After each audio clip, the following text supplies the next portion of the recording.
We were wrong. We were wrong about Tiffany Stratton. In today's video, we're going to be discussing exactly what went wrong with our prediction, what we thought. And it wasn't just me, it was all of us. Deep down inside, most of y'all would have predicted it. Tiffany Stratton is now and will remain your women's champion for quite some time. Think about this, y'all. Tiffany Stratton, 2024 was really her moment. 2025 got even bigger for her. What do I mean by that? Think about it. 2024, she really makes a name for herself on the main roster. Yes, she had found some success in NXT. Yes, she was the women's champion in NXT. Yes, she feuded with Becky Lynch. But what will Tiffany Stratton be known as her breakout moment, her breakout time? Would it be her winning Money in the Bank? Would it be her cashing in Miss Money in the Bank contract on Nia Jax, winning the Women's Championship, shocking the world? Would it be her feuding with Charlotte Flair, or would it be her beating Charlotte Flair? Think about this.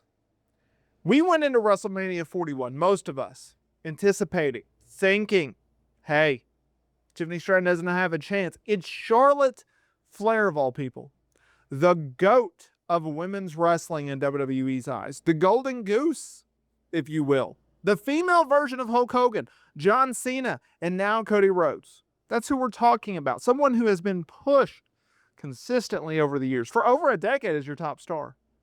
A lot of people have made comparisons between Tiffany Stratton and Charlotte Flair.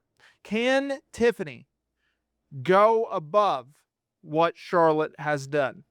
Charlotte has set the bar very, very high, but can Tiffany do something in which Charlotte Flair hasn't done and succeed such high expectations? A lot of comparisons. And yes, the build to their WrestleMania match, it was rocky. Just that famous segment with Nick Aldis in the ring, talking and looking on. Actually, it was Wade Barrett in the ring. I digress. Nick Aldis was in the back. He was watching. He's SmackDown GM. But no, it was Wade Barrett in the ring. And we saw this segment. It went off the rails. It went unscripted. And there was personal shots against each other. A lot of people took this story, ran with this story. It was a major deal. It dominated headlines. It dominated the talking points. And this is what happens. This is what happens when you bring fiction and reality and you try to blend it, where you try to paint a picture, where you try to paint a line, you try to get it right down the middle. That's what they were doing with Tiffany Stratton and Charlotte Flair. And when you do so, yes, you can cross the line sometimes. The reason that we are wrong when it comes to Tiffany Stratton is the fact of the matter is this. Everyone, including myself, thought, envisioned, predicted Charlotte Flair is going to go over Tiffany Stratton at WrestleMania. She's going to win the Women's Championship. I mean, why wouldn't she? Number one, she's Charlotte freaking Flair. For the YouTube algorithm, freaking is what I said. She is returning after a year-long absence due to injury. She tore her ACL, MCL, and meniscus. She returns at the Royal Rumble. She comes back bigger, better, and more proudly. She is the queen. Woo! Charlotte Flair. She's going to go to WrestleMania. She's going to challenge Tiffany Stratton. She absolutely owns, dominates Tiffany Stratton in the build-up. All the promos. Top notch.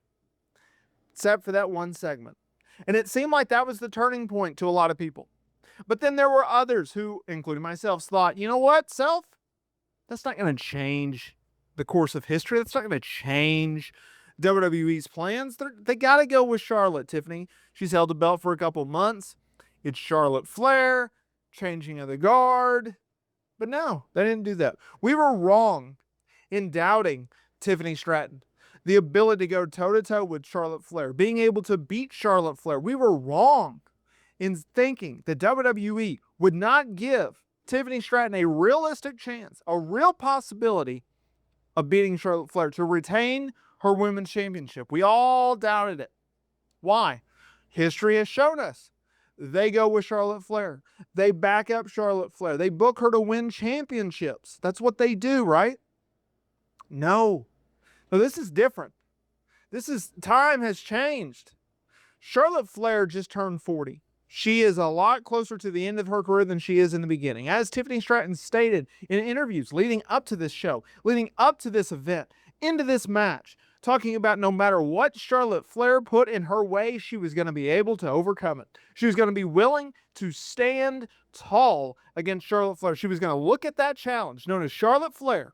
She was going to look at her. She was going to topple it. She was going to go 1, 2, 3 on Charlotte Flair and shock the world in retaining her women's championship. She talked about how she is at the beginning of her career. Charlotte Flair is at the end of her career. She talked about how Charlotte Flair only has a few more WrestleManias left. She talked about how herself has multiple, that she's only 25. This is her first WrestleMania, not her last. And she's 1,000% right. In my opinion, I think WWE looked at it and says, okay, we have a real possibility. We have a real chance here to make Tiffany Stratton a legitimate star.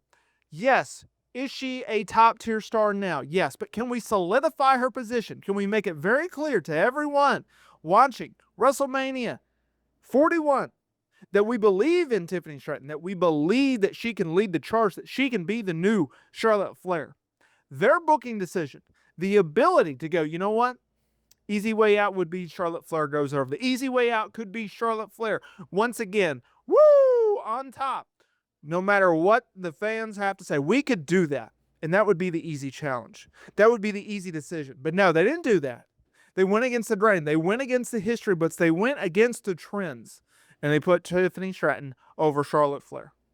So yes, I am very happy that WWE saw the bigger picture and says, you know what? We can really make Tiffany Stratton here. We know that Tiffany Stratton working with Charlotte Flair is a big deal. We know that. How can we make this moment bigger?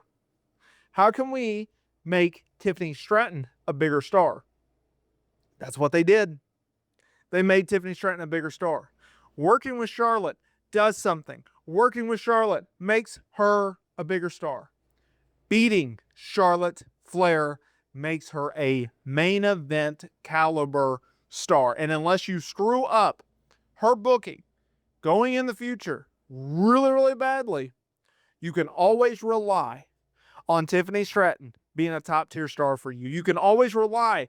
You need a main event. You need a title contender. You need a transitional champion. You need to get someone over. You need a babyface. You need a heel.